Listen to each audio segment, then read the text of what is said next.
గురైనటువంటి వైద్య విద్యార్థిని మృత్యువుతో పోరాడు పిల్లల నుంచి 90 ఏళ్ల ముసలి వరకు ఎక్కడ చూసినా కూడా అత్యాచారం ఇట్లాంటి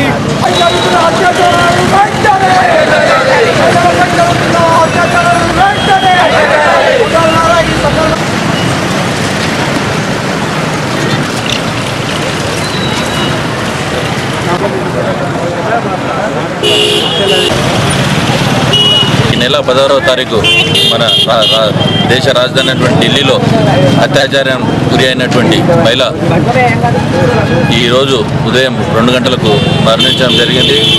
ఆమెకు సందర్భంగా మా పుత్తూరు మండలం హెడ్ క్వార్టర్లో మేము సందర్భం పాటించడం జరిగింది.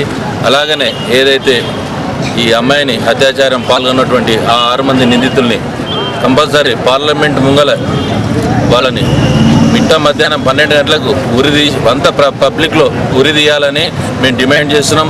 అలాగనే గవర్నమెంట్ వెంబడే స్పందించి మన పార్లమెంట్లో కొత్త జీవో తీసుకొచ్చి మన చట్టాన్ని ఏంటంటే ఇలాంటి మానభంగాలకు పాల్పడినటువంటి తొందరగా అన్ని కేసుల్లాగా లేట్ చేయకుండా తొందరగా డిసైడ్ చేసి వెంబడి శిక్షించాలని కోర్టుతో డిమాండ్ చేస్తున్నాం. రేప్ చేసిన అమ్మాయి చనిపోవడం జరిగింది. ఆమెకు ఈరోజు కొత్తూరు మండల నిరసన తెలిపడం జరిగింది. ఆమె ఆత్మ శాంతించాలని, అలాగే ఆమె దానికి ఈ యొక్క ఘోరానికి పాల్పడిన వారిని కఠినంగా శిక్షించి దేశ రాజధానిలో నడిబొడ్డున వాళ్ళను ఎక్కువ టైం ఇవ్వకుండా ఎంబడే ఉరి తీయాలని కోరుతున్నాం. సంతాప సూచన తెలియజేస్తూ కొత్తూరు మండలంలో సమావేశాన్ని ఏర్పాటు చేయడం జరిగింది. ఆమె మృతికి మేము తీవ్ర సంతాపాన్ని తెలియజేస్తున్నాం.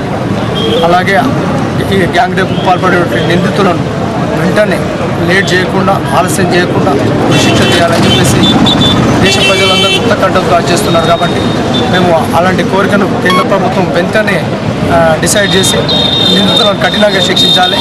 కానీ ప్రతి రాజకీయ నాయకులు పార్టీలు అని పక్కకు పెట్టి ఇలాంటి సంఘటనలతో మానవతా దృక్పథంలో స్పందించి మహిళలకు రక్షణ కల్పించే బాధ్యత ప్రతి ఒక్కరిపైన ఉందని చెప్పేసి తెలియజేస్తూ ఇలాంటి సంఘటనలను తీవ్రంగా ఖండిస్తున్నామని తెలియజేస్తాం.